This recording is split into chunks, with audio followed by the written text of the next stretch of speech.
Hey guys, I'm gonna start off the first episode of a new series I would like to start, where I'm gonna do some literature reviews, I guess you could call them. Usually of a video game related book or a comic that I'm reading. But I'd like to start off the first episode by talking about a new book that came out recently related to my, possibly my favorite game of all time, The Elder Scrolls Infernal City. Um, unfortunately, uh, Unfortunately, I can't say that I really like this book. I mean, it's uh, it's okay. I'm not gonna say don't buy it, especially if you're as big of an Oblivion fan as me. But at the same time, it's not a wholehearted recommendation, which is surprising, I bet, to a lot of people because I really loved Oblivion.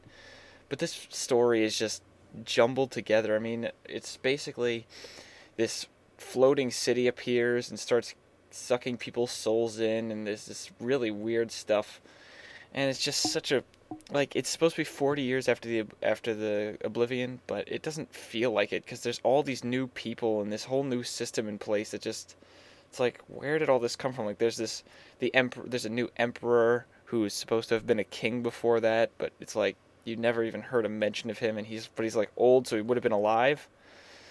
I don't know. It's The story is, it basically follows this girl who goes up to the city by accident and becomes a worker there because she knows about, I forget what it's called, Tamriel. Yeah, she knows about Tamriel. I don't know how to pronounce it, but she helps.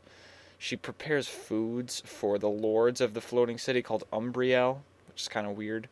Um, and then there's this kid inspector who's following this conspiracy, but that's mentioned about 5 times for about 2 pages over the whole story. It's really nothing that has to do with a lot of it. Um, and then there's a prince who is the biggest fraud in history, which is kind of funny actually. I'm sorry if I'm spoiling things here, but it's really not the most engaging thing. This is a 2-book series, so there's obviously going to be a second book, which you can't tell until about the last page. It seems like this whole story could fit into one book if they slightly made it longer. Maybe they have something big planned for the next book, but like if they had changed the story slightly and made the book longer, they could have probably ended it in one book, but they don't want to. But nothing's really resolved by the end of the book. The prince finds out he's a fraud. The girl is still in the city. The kid almost gets killed, but no one really cares because he's mentioned about 10 pages of the whole thing. And that's really the whole plot. I mean, it's nothing super impressive. It's certainly not as good as a game. It's not as good as Oblivion. It's not as good as probably even Morrowind. But unfortunately, I never really got into Morrowind. But I mean, you could almost build this story around something else, like some other sci-fi. Make a new sci-fi series with slightly altered characters and locations and stuff, and you could have just made it as easily. I mean, it's like they plastered Oblivion names onto something that could have been in anything else. Although, it's actually kind of funny when I'm thinking back. There's one really big inconsistency in the story. There's this one guy the prince meets up with later on, and apparently he has the ability to go into Oblivion like he can just jump into an Oblivion plane from just random locations, which is kind of retarded. Oh, excuse me. Um, because it doesn't really. I mean, if the if killing Dagon and all that stuff was supposed to block out access to Oblivion, then maybe it was just to Dagon's plane of Oblivion. Sorry.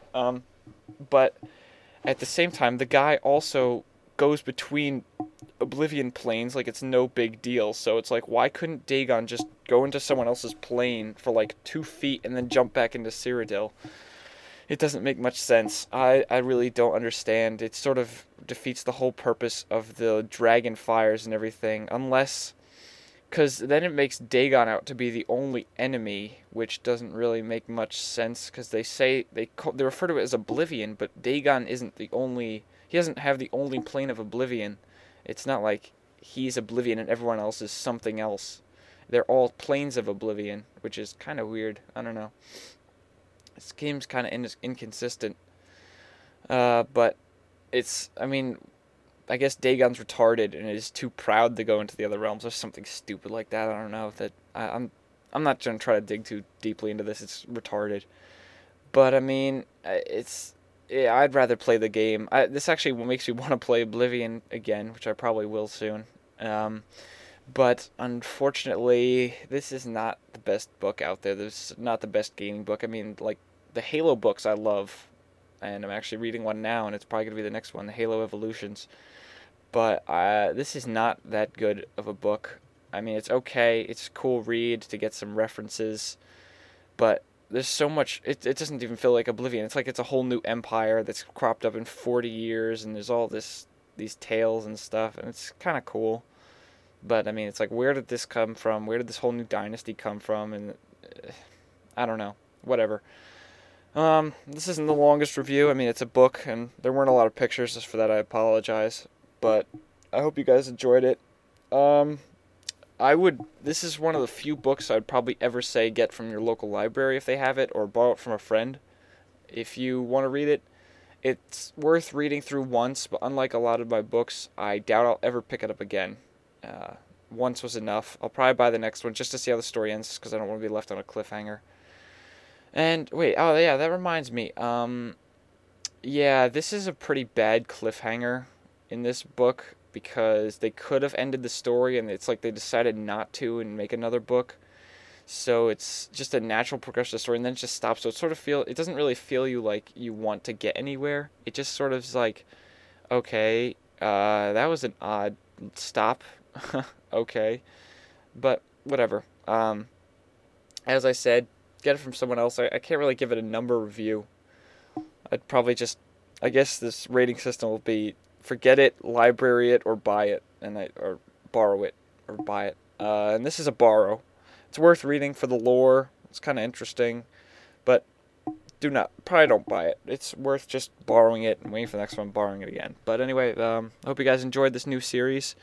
I'll probably get some more of it out going soon, and I'll see you guys around. See you later.